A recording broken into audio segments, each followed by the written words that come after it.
Hi guys, and welcome back to the channel.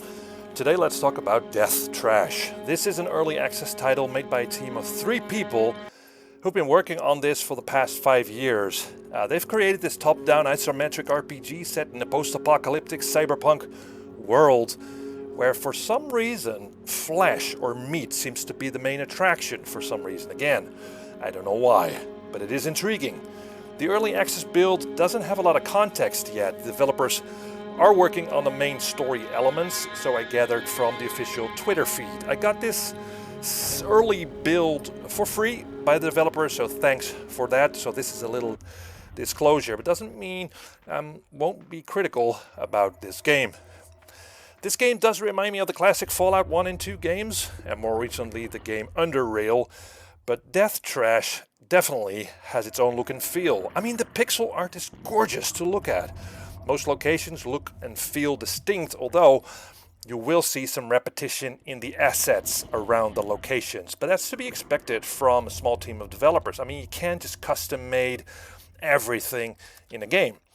It might look simple, this game, but there's a lot to it. You start by creating a character, allocating points into certain attributes like strength or melee and tech, and there's some obscure attributes like communicating with the flesh or something. Again, quite intriguing. I don't know what it all means, but we'll see.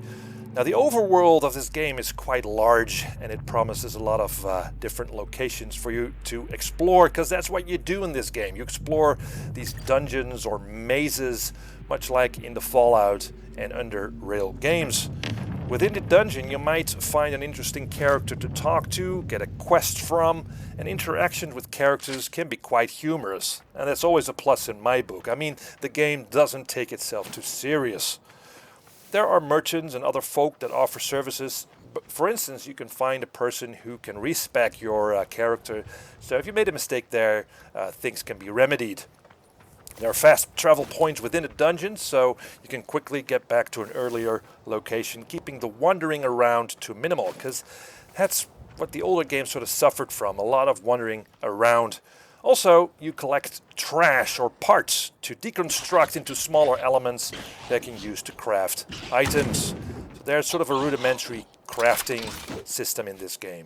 The interface of this game is quite intuitive, although my inventory got cluttered and full quite quickly, but maybe I've missed something. Maybe there are backpacks, maybe there's a way to expand your inventory. I don't know.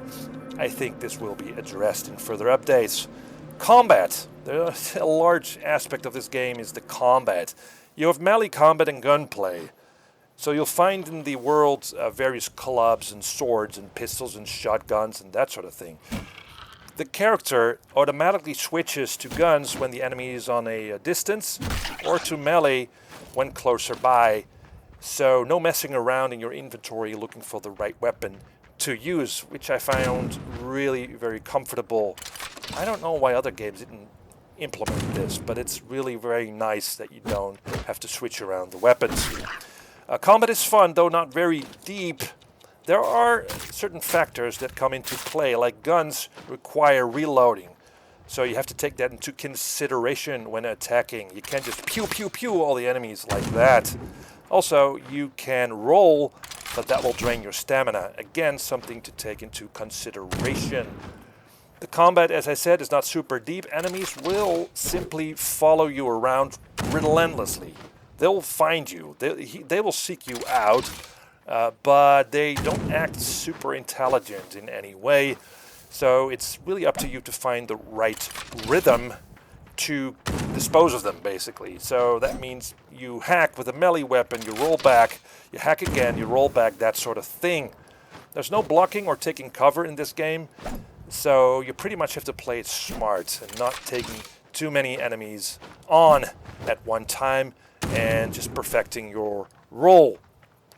There are also some fun abilities that sort of spices things up with the combat. For instance, you can cloak yourself for a short while so you can backstab an enemy.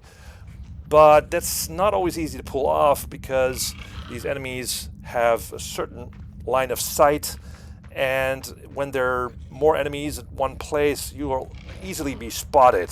Also, I did find this power to electrocute enemies, so that was fun to use. Now overall, this game is shaping up to be a very promising RPG indeed. It doesn't overdo things or overstretch itself. It stays fairly true to the formula of the old Fallout games and Underrail game. I'm not one to easily recommend early access titles, but this one I think is worth it. So buy it to support the developers, to keep them going and to finish this game, and just wait for the 1.0 release. I'm not sure when the game will be done, but I don't want to spoil myself any further. I just want the full experience, so I am waiting for the 1.0 release. It will come because these developers are super dedicated. That's what I think of Death Trash. Let me know what you think. Subscribe, like, and see you in the next video.